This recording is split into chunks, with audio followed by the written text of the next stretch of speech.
Hi, this is Samina Sheikh here on Zoom channel, and with me right now I have Soha Ali Khan, who's just completed her 1 kilometer walk. So join me as I welcome her only on Zoom. First of all, what is fitness mantra for you? Fitness is just a way of life. It's a way to stay healthy. It's an investment into your future so that when you're 60, 70, 80, you can play with your grandchildren and you can travel and you can do all the things that you want to do. You have been inspiring a lot of people with your social media account also when it comes to Instagram. You're giving certain tips, for gut health, for otherwise for skin. Personally, what is something which you follow on a daily basis? Like we saw certain things which you have also, spoke about. I follow good nutrition. I think the building blocks to fitness are nutrition, exercise, and sleep. So these are three fundamentals. And also try and be stress free. And this event is also, especially for periods and, how it leads to a lot of, hormonal changes for a woman. How's your mood like, when you are dealing? Because we can't really guess on that, that day and how things are. How do you kind of, deal with your menstrual cycle? No, absolutely. I think the idea is for women to understand that sometimes it's not them, it's their hormones. And that's a real thing that is happening. Your estrogen is fluctuating, your progesterone is fluctuating, there's menstruation, there's perimenopause, there's menopause, there's adolescence.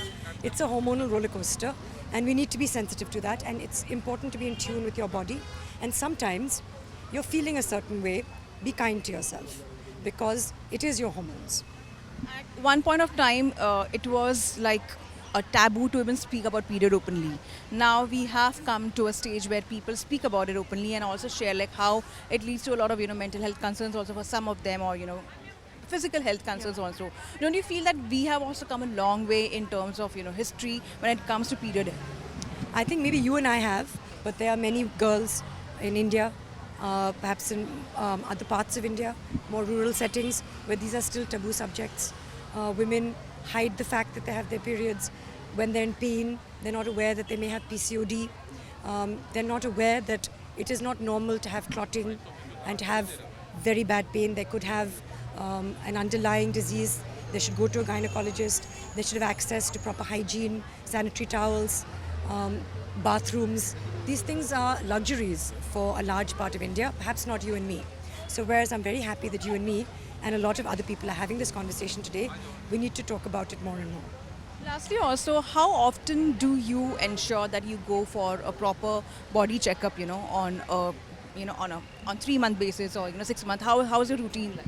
I mean, I think it's like a lot of people here around my birthdays when I do my annual CBCs and my blood tests. And now with hormonal fluctuations in my 40s, I check my estrogen, my progesterone. I map where my period cycle is. I'm probably in perimenopause, which is a whole different subject. So but there's still so much, even experts don't know about perimenopause. So mapping is very, very key. It'll really help you. If you know your cycle, I would say get an app and map it. And lastly, Soha, before I let you go, your podcast is doing wonders on your social media and otherwise also, and people are actually speaking in a manner where also people get educated about it. And at the same time, there's awareness. And you have got like some prolific, interviews with a lot of celebrities out there. What is next for you apart from, continuing your podcast? Well, I mean, it is taking up a lot of my time. Kaise ho Rohit sir? And the podcast, the research, getting people, having the conversations is very fulfilling for me. But of course, that's non-fiction, and fiction is also a love of mine. So I do want to act as well. In terms of what's next, there's a film that I've done with Madhavan and Rashi Khanna that we finished producing, and the production is over, post-production is on. So I don't know when that will release, and hopefully more things. Lovely chatting with you, and thank you so much for such a lovely interaction, and all the very best for your upcoming projects. Thank you.